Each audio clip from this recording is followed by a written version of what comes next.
इन दिनों पूरी दुनिया की नजरें हैं ईरान अमेरिका डील पर, लेकिन अब आपको बताते हैं 8 पॉइंट में कि ईरान अमेरिका डील कहां तक पहुंची है।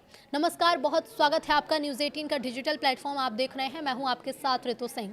पश्चिम एशिया में जारी युद्ध थमता नजर नहीं आ रहा। अमेरिका और ईरान के बीच युद्ध विराम को लेकर बातचीत जरूर चल रही है, लेकिन अब तक कोई अंतिम समझौता नहीं हो पाया।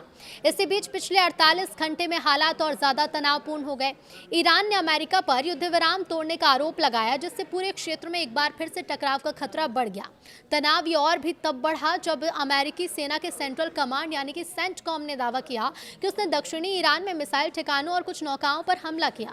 अमेरिका का ये कहना है कि नौकाएं खाड़ी में समुद्री सुरंगें बिछाने की कोशिश कर रही थी, जिससे अंतर्राष्ट्रीय जहाजों के लिए खतरा पैदा हो सकता था।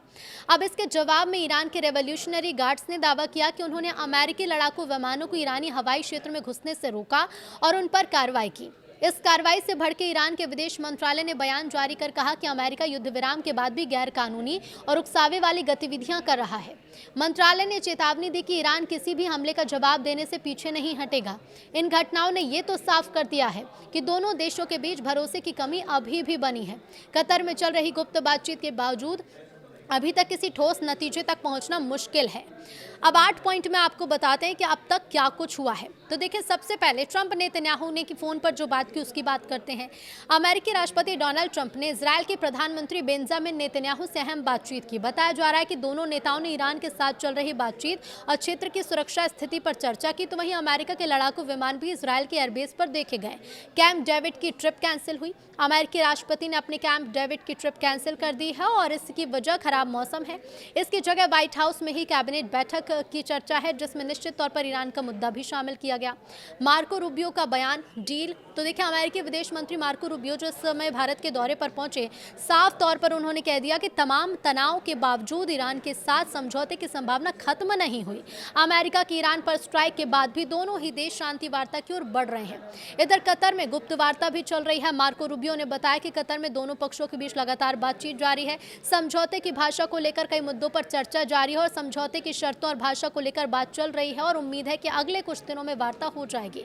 वहीं इजरायल के लेबनान पर स्ट्राइक हुई। लेबनान में भी हालात काफी बिगड़ रहे हैं। दक्षिणी लेबनान में इजरायली हवाई हमलों में कम से कम 31 लोगों की मौत हो गई, जिसमें बच्चे और महिलाएं भी शामिल हैं। लेबनान के स्वास्थ्य मंत्री की ओर से यह कहा गया है। इधर हिजबुल्लाह के खिलाफ ग्राउंड ऑपरेशन हुआ तो इजरायल ने कहा कि उसने दक्षिणी लेबनान में अपने जमीनी अभियान को और तेज कर दिया है। हिजबुल्लाह ने दावा किया कि उसके लड़ाके इजरायली सैनिकों से सीधी लड़ाई लड़ रहे हैं। इंटरनेट सेवा अब ईरान में बहाल हो चुकी है। ईरान ने लगभग 3 महीने बाद इंटरनेट सेवा को आंशिक रूप से बहाल करना शुरू कर दिया है। युद्ध के दौरान सरकार ने सुरक्षा कारणों से देश में डिजिटल बंदी लागू कर दी थी और दुनिया के सबसे लंबे इंटरनेट ब्लैकआउट के बाद धीरे धीरे से बहाल किया जा रहा है। कतर ईरान में भी बातचीत हुई। उधर कतर के अमीर शेख तमीम बिन हमद अल थानी ने ईरान के राष्ट्रपति मसूद पेजेश्कियान से फोन पर बातचीत की। कतर ने सभी पक्षों से संयम बरतने की अपील की है ताकि पूरे पश्चिम एशिया में हालात और ज्यादा विस्फोटक ना बने। बता दें कि कतर भी उन देशों में शामिल था जिस पर ईरान ने खाड़ी युद्ध के दौरान हमले किए। बावजूद इसके कतर वार्ता में मध्यस्थता कर रहा है और समझौते की शर्तों पर काम भी किया जा रहा है।